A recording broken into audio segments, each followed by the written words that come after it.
Sadiqova Gulnoza Batirovna, 105-sonli maktab internat rahbariman. Har bir qilinayotgan loyihalarimizda juda ham o'quvchilarimizni kelajakda katta o'rin egallab kelmoqda.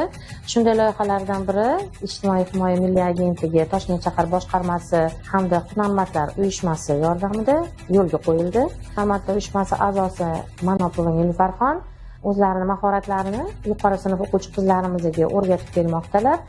Kelajakda o'quvchi qizlarimiz Nilufar bilan birgalikda shunday go'zal liboslarni yaratishda mahoratlarini ko'rsatib ishlashlari mumkin.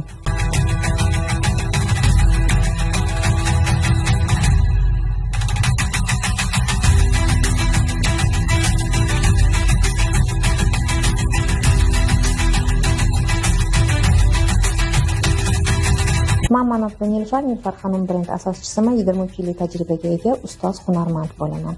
Bizlar ko'plab mamlakatlarda o'zimizning brendimizni tanitganmiz.